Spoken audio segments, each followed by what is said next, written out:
नमस्कार मंडळी, मी नंदा रघुराज कुलकर्णी ठाण्याला असते.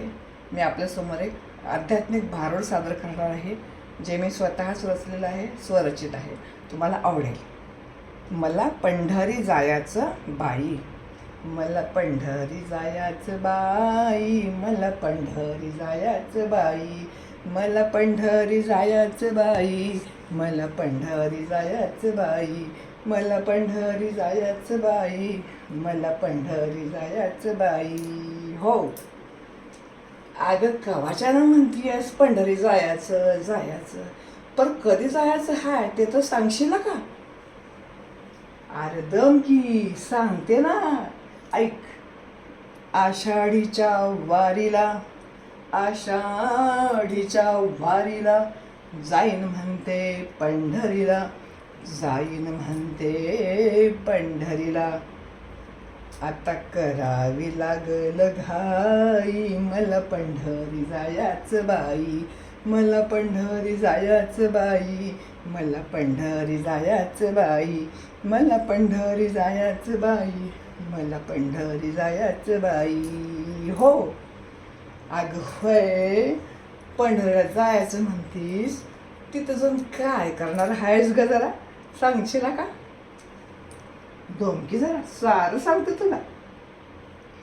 पंढरीला जाईन, चंद्रभागे न्हाईन, चंद्रभागे न्हाईन, डोळ भरून इटोबा पाही, मला पंढरी जायाचं बाई, डोळ भरून इटोबा पाही, मला पंढरी जायाचं बाई, मला पंढरी जायाचं बाई, मला पंढरी जायाचं बाई, मला पंढरी जायाचं बाई, मला पंढरी जायाचं बाई. हो, अगं होय, पंढरीला जायचं, चंद्रभागेत न्हायाचं, असं काय आहे का त्या चंद्रभागेत?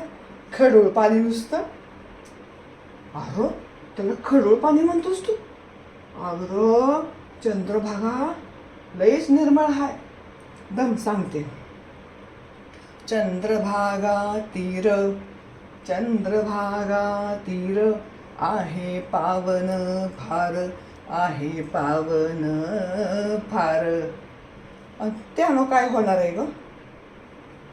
त्यानं पाप धुवून जात्यात बाई, मला पंढरी जायाचं बाई, पाप धुवून जात्यात बाई, मला पंढरी जायाचं बाई, मला पंढरी जायाचं बाई, मला पंढरी जायाचं बाई, मला पंढरी जायाचं बाई, मला पंढरी जायाचं बाई. हो, अगं होय, चंद्रभागेत न्हायाचं म्हणतीस, इटोबा पाहायचं म्हणतीस, पण हा इटोबा हाय तरी कोण ग?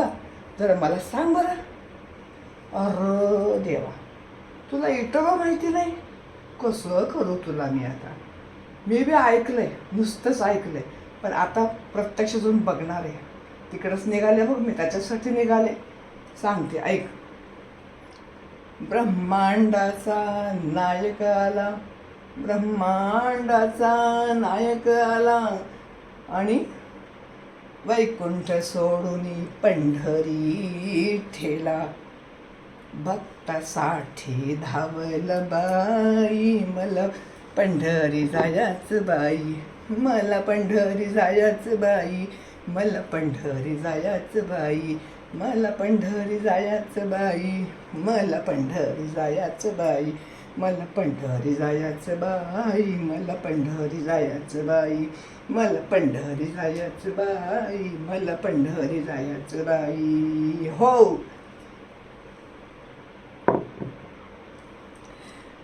मंडळी, आध्यात्मिक भारुड सादर केलेला आहे, आणि ह्याच्यातून हा आपण बोध घ्यायचा आहे की आपण महाराष्ट्रातील देवस्थाने आपण भरपूर ऐकलेलं आहे.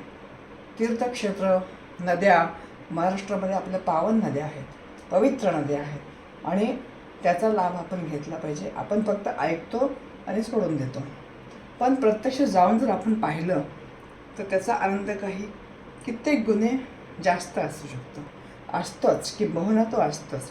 आणि देवाचा आशीर्वाद मिळतो, प्रसाद मिळतो छान. आपल्याला. म्हणून सर्वांनी ऐकण्यापेक्षा प्रत्यक्ष जाऊन त्याचं दर्शन घ्यावं, त्याच्या पावली लीन व्हावं, चरणावर मस्तक ठेवावं. हीच माझी इच्छा. मी पण तिकडेच चाललेले आहे. तुम्हाला पण यायचं आहे का सुचिताताई? मी पण तिकडं निघाली आहे. चला माझ्या संग कोण कोण येतं आहे पंढरीला? चला मग निघूया. रामकृष्ण हरी.